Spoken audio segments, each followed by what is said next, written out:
연방상원이 오바마 케어 폐지 법안을 표결에 붙였으나 부결됐습니다. 도널드 트럼프 대통령의 공약인 국경 조정세 도입 계획이 결국 백지화됐습니다. 이민 세관 단속국 뉴욕 지부가 한인 1명을 포함한 경범죄자 114명을 체포했습니다. 기내 휴대폰을 이용한 테러 예방을 위해 강화된 새 보안 검색 규정이 국내선으로도 확대됐습니다. 뉴욕시는 교통사고 직전 셀폰 사용 여부를 알 수 있는 텍스터 라이저 도입을 본격 추진하기로 했습니다. 이상은 이 시각 주요 뉴스입니다. 여러분 안녕하십니까? KBN 뉴스입니다. 연방상원이 오바마 케어 폐지 법안을 표결에 붙였습니다. 찬성 45, 반대 55로 부결됐습니다. 상원은 새로운 수정안을 마련하고 다시 표결에 붙인다는 계획입니다. 26일 오후 상원은 전체 회의에서 오바마 케어 폐지 법안을 표결에 붙였으나 찬성 45표 대 반대 55표로 부결됐습니다. 전날 공화당은 오바마 케어 폐지를 향한 토론 개시를 통과시켰지만 이어 첫 개정안 표결에서는 좌절을 맛봤습니다. 공화당 지도부는 그동안 오바마 케어를 폐지하고 이를 대체하는 트럼프 케어 법안 처리를 추진했으나 당내 강경파와 중도파의 반발에 부딪혀 무산되자 우선 오바마 케어 폐지 법안 통과를 추진했습니다. 오바마 케어 폐지 법안은 부결됐지만 오바마 케어 폐지에 대한 토론 절차가 시작됨에 따라 공화당은 앞으로 언제든 새로운 수정안을 마련하고 표결에 붙이겠다는 계획입니다.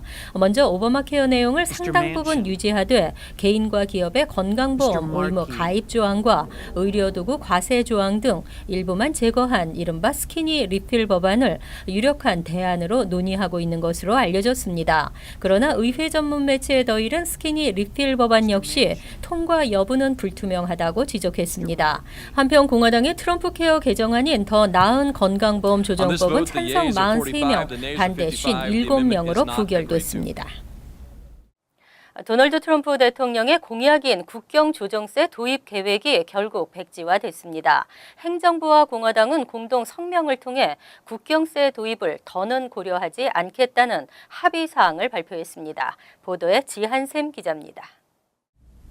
재무부 장관, 백악관 국가경제위원장, 하원 의장과 상원 원내대표 등 경제정책과 연관된 당정 핵심 인사들이 모두 국경세 도입 백지화에 서명했습니다.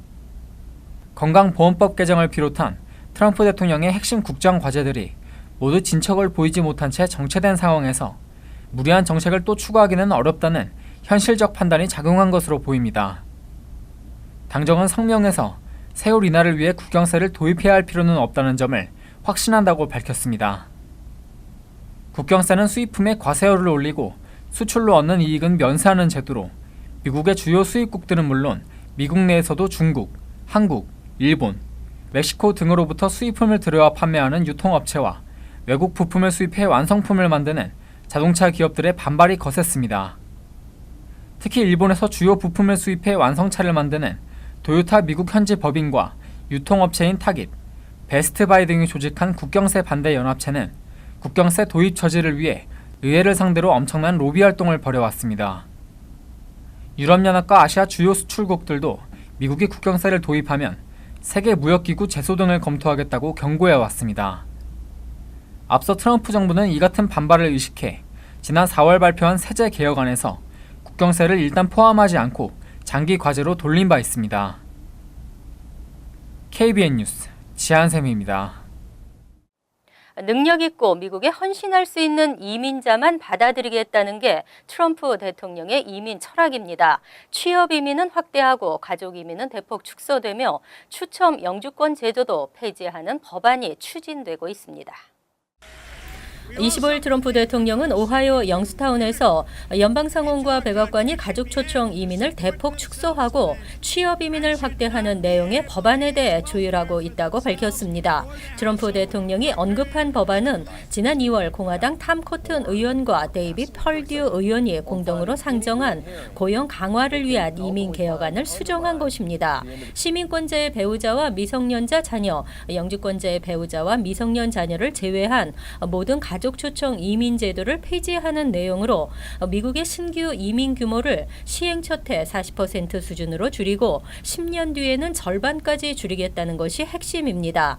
10년 뒤에 합법 이민 규모는 현 100만 명에서 50만 명 수준으로 줄어들 것으로 예상되고 있습니다. 결국 현재 가족 초청 이민 제도에서 1순위와 2순위 대상자만 허용하고 3순위와 4순위에 해당하는 시민권자 또는 영주권자의 형제 자매나 21세 이상 기혼 및 미혼 자녀, 부모 등은 영주권 신청이 불가능해지는 것입니다. 법안에는 가족 이민을 축소하는 대신 이민 신청자의 학력과 능력 위주로 영주권을 발급하는 메릿 베이스 이민 시스템 제도를 도입했습니다. 추첨 영주권 제도를 없애고 매년 난민에게 발급되는 영주권도 5만 개로 제한됩니다. 법안은 4달 중 상원에 재상정될 예정입니다.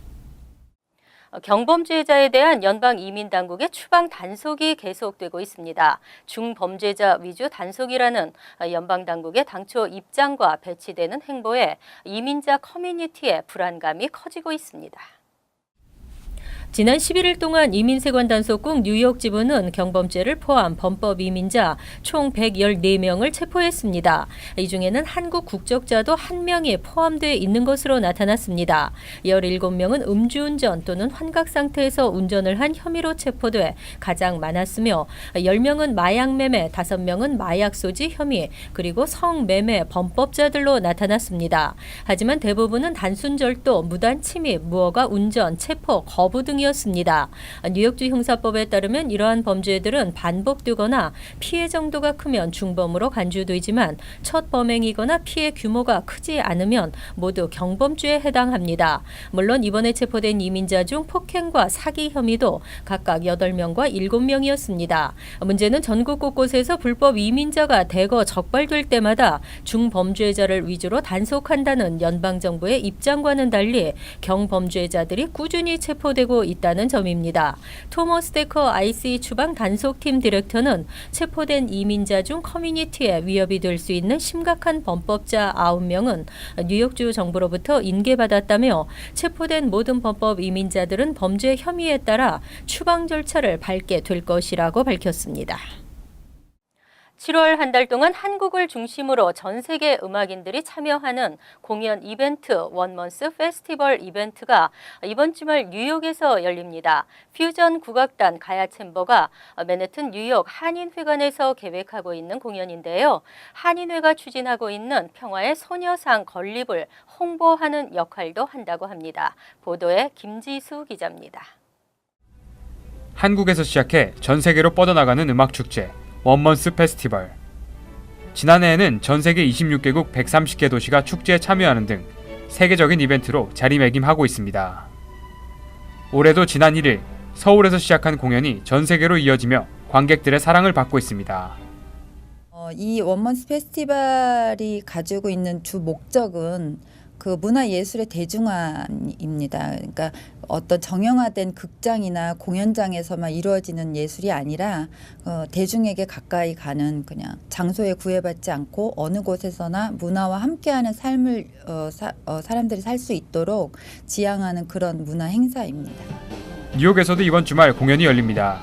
뉴욕 일원에서 활동하는 퓨전 국악 그룹 가야 챔버가 이번 주 토요일 맨해튼 뉴욕 한인회관에서 공연을 펼칩니다. 특별히 한인회가 추진하는 평화의 소녀상 건립을 홍보하는 역할을 하게 될 이번 공연은 KBS 국악관 현악단의 김상엽 씨와 모선미 씨가 함께 참여해 수준 높은 음악을 선사할 예정입니다. 그 홍남파 작곡의 이제 봉서나 뭐 찔레꽃, 고향의 봄 뭐 이런 식으로 해서 그 저희가 이제 취지 자체가 이제 위안부 할머니들을 위한 거다 보니까 그때 당시 음악들을 페이스북 라이브를 통해 전 세계로 전해지는 이번 공연은 누구나 무료로 관람할 수 있습니다. 공연은 토요일 오후 6시까지 맨해튼 24가에 위치한 뉴욕 한인회관에서 열립니다. KBN 뉴스 김지수입니다. 새 보안 검색 규정 강화가 미국 국내선으로도 확대됐습니다. 기내 휴대폰을 이용한 테러 시도에 대처하기 위해서인데요. 우선 10개의 공항에서 시범 운영을 거쳐 전국적으로 확대됩니다. 이스람권 공항에서 미국으로 오는 비행기에 대해 랩탑 반입을 금지한 조치는 풀렸지만 대신 새 보안 검색 규정에 의해 국내선까지 항공기 탑승 전 전자기기 검색이 강화됐습니다. 26일부터 국내선 탑승객들도 탑승 전 보안 검색대에서 랩탑은 물론 아이패드, 태블릿 PC나 게임기 등 휴대폰보다 큰 전자기기는 모두 꺼내 별도의 검색용 바구니에 담아 엑스레이 검색을 반드시 받아야 합니다. 기존에는 랩탑만 별도의 바구니에 넣고 태블릿, e-리더, 게임 컨솔, 포터블 음향기기나 프린터 등은 가방 속에 그대로 두어도 됐습니다. 하지만 새로운 방침에 의해 스마트폰보다 큰 사이즈의 휴대용 가방 속에 들어있는 모든 전자기기는 검색대에서 체크를 받아야 합니다. 연방교통안전당국은 전자기기를 분리 검색함으로써 항공보안 요원들이 테러 위협에 대한 경고를 찾아내는데 더 쉽게 초점을 맞출 수 있다고 말했습니다. 한편 이번 기내용 전자기기 검색 강화는 LA 국제공항 등 미국 내 주요 10개 공항에서 시범 운영한 뒤 모든 공항으로 확대될 예정입니다. 자녀의 대학 준비에 학부모들의 걱정이 덜어지게 됐습니다. 대학 준비도 복잡하지만 어떻게 대학 생활을 잘 해나갈 수 있는지도 중요한데요. 뉴욕시 교육국이 고교생들의 대입 입학 준비를 위한 지원을 강화합니다. 시 교육국은 고교생들을 대상으로 칼리지 액세스 for all 프로그램을 통해 대학 진학 준비와 성공적인 대학 생활을 통한 커리어 증진을 위한 각종 교육과 지원금을 제공하고 있습니다. 올해 칼리지 액세스 for all에 참여하는 고교는 175곳이 대폭 늘어났습니다. 2015년 시 전역 고교 100여 곳이 참여했는데 이제 모두 275곳이 참여하게 됐습니다. 26일 칼멘 팔니아시 교육감은 보다 나은 커리어를 만드는 데 있어 대학 진학이 무척 중요하다며 이제 단순히 대학을 진학하는 것을 넘어 성공적인 대학 생활을 위해 고교 때부터 어떻게 준비해야 하는지를 잘 이해하고 배워야 한다고 강조했습니다. 이번 새롭게 참여하는 고교는 퀸즈 지역에서 28곳입니다. 플러싱의 동서국제고와 베리타스 아카데미 등도 포함됐습니다. 이 외에도 브롱스와 브루클린에서 각각 61곳과 56곳이 새롭게 참여하고 맨해튼과 스테튼 아일랜드는 각각 28곳과 2곳이 참여합니다. 교육국의 목표는 칼리지 액세스 for all 프로그램을 통해 2026년까지 고교 졸업률 80%, 졸업생의 3분의 2가 대학 진학을 준비할 수 있도록 돕는 것입니다. 빌 드블라지오 시장은 균등한 교육 기회로 더 많은 학생들이 대학에 진학해 성공적인 삶을 누려야 한다고 말했습니다. 펠팍에서 갈수록 주차 위반 단속이 심해지고 있습니다. 주차 위반 벌금 수입만 한 해 100만 달러가 넘는 것으로 나타났습니다. 최근 발표된 뉴저지 타운 법원 통계에 의하면 팰리세이드 파크는 지난해 7월부터 올 5월까지 11개월 동안 총 24,660건의 주차 위반 티켓을 발부해 총 98만 6,400달러에 달하는 벌금 수입을 거둬들였습니다. 여기에 6월 티켓 발부 건수까지 포함하면 지난 1년간 펠팍 정부는 100만 달러가 넘는 수입을 거둔 것으로 나타났습니다. 펠팍 타운 정부의 한 해 총 예산은 2,176만 5천 달러이고 이 중 주민들이 내는 재산세를 뺀 나머지의 약 6분의 1에 해당하는 금액이 주차 위반 벌금으로 충당되는 셈입니다. 2016년 7월에서 2017년 5월 동안 발부된 주차 위반 티켓은 5년 전과 비교해 35% 늘었으며 특히 지난해보다도 34%가 급증했습니다. 펠팍의 상권이 커지면서 유입되는 인구가 급증했음에도 5년 전보다 주차 시설은 거의 늘어나지 않았고 오히려 단속은 훨씬 심해지고 있습니다. 지난 2015년 처음 디지털 방식의 주차 미터기가 도입되면서 기계 오작동으로 인한 티켓 발부 증가와 디지털 주차기에 설치된 감시 카메라와 센서를 활용한 자동 단속 등으로 티켓 발부가 급증한 것입니다. 한편 펠팍에서는 주차 위반 외에도 교통법규 위반 티켓 발부도 72%나 크게 늘었습니다. 지난 4년간 뉴욕주에서 발부된 운전 중 셀폰 사용 위반 티켓은 120만 장에 달합니다. 특히 심각한 교통사고로 이어지면서 뉴욕시는 텍스터 라이저 도입을 본격 추진하기로 했습니다. 앤드류 코모 뉴욕 주지사는 26일 주지사 교통안전위원회의 텍스터라이저 도입의 현실성과 프라이버시 및 인권 침해 여부 등의 타당성 검토를 지시했습니다. 운전 중 셀폰 사용이 법적으로 금지돼 있음에도 여전히 운전 중 셀폰이나 텍스트 메시지를 사용하면서 타인을 위험에 빠뜨리고 있기 때문입니다. 쿠오모 주지사는 이번 조사를 통해 텍스터라이저가 부주의한 운전을 얼마나 줄일 수 있는지 효율성 등을 검토해 뉴욕 주민들의 안전도 보호하고 프라이버시도 보장할 것이라고 강조했습니다. 텍스터라이저는 음주 측정기처럼 셀폰에 이 기계를 1분간 꽂고 있으면 해당 운전자가 심각한 사고 직전에 문자 메시지나 이메일, 인터넷 사용 등을 했는지 바로 파악할 수 있습니다. 경찰이 교통사고를 조사할 때 운전자가 사고 발생 전 셀폰을 사용했는지 확인할 수 있습니다. 아직은 개발 단계이고 상용화에는 다소 시간이 걸릴 것으로 예상되지만 뉴욕주가 텍스터라이저를 도입한다면 전국에서 처음이 됩니다. 하지만 인권보호단체들은 이미 충분한 법적 권한을 갖고 있는 경찰들에게 기계까지 준다는 것은 불필요할 뿐 아니라 문제의 소지가 다분하다며 반대 목소리를 내고 있습니다.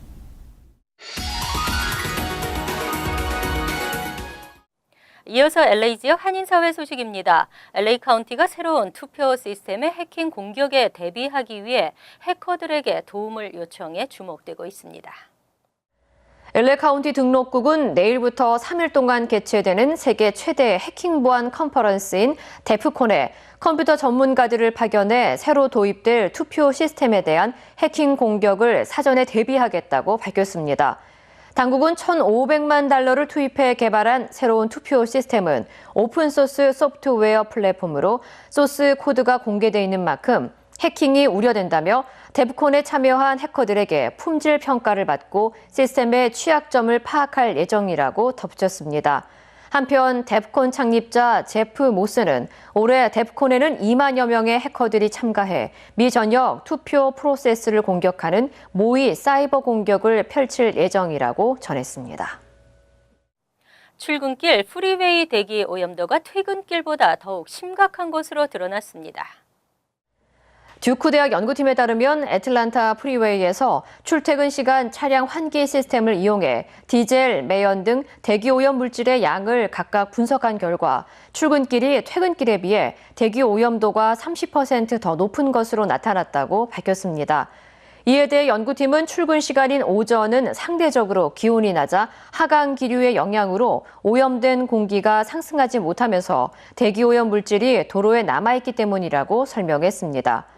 이어 연구팀은 공기 중 떠다니는 미세 입자들은 천식을 비롯한 기관지 질환을 일으킬 수 있다며 차량 공기 필터를 자주 교체해주고 출퇴근 시 프리웨이에서는 창문을 닫을 것을 조언했습니다. 한편 남가주에서 출근길 대기오염이 심각한 지역은 인랜드 엠파이어로 나타났습니다.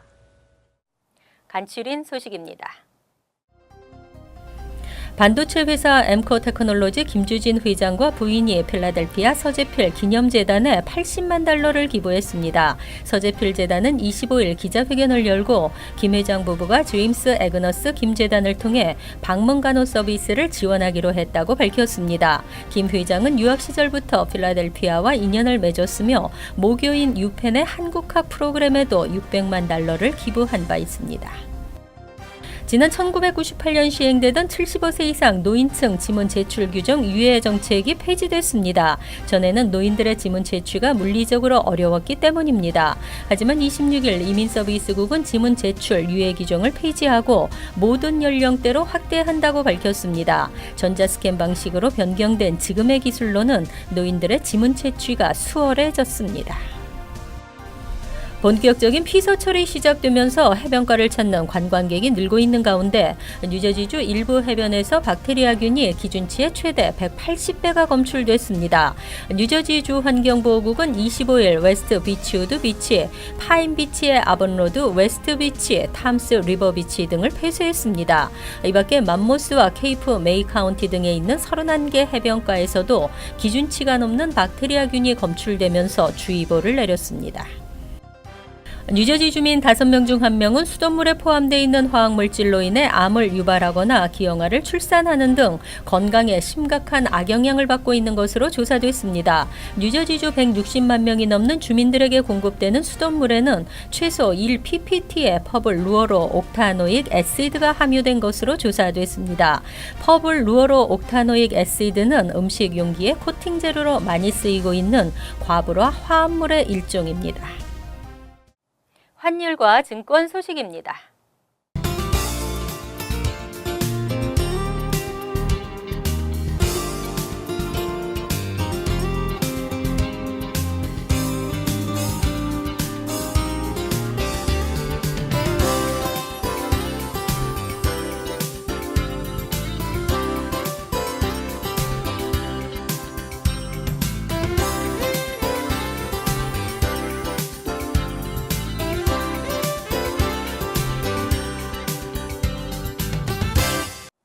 이어서 날씨입니다. 금요일은 차차 흐려지면서 오후엔 천둥과 번개를 동반한 소나기가 내리겠습니다. 낮 최고 기온은 82도, 섭씨 28도, 밤 최저 기온은 67도, 섭씨 19도로 예상됩니다. 토요일은 시원한 날씨에 흐리고 약간의 비가 내리겠습니다. 일요일은 곳에 따라 가끔 흐리는 날씨지만 대체로 맑겠고 무덥지 않겠습니다. 이상으로 KBN 뉴스를 마칩니다. KBN과 함께 편안한 하루 되시기 바랍니다.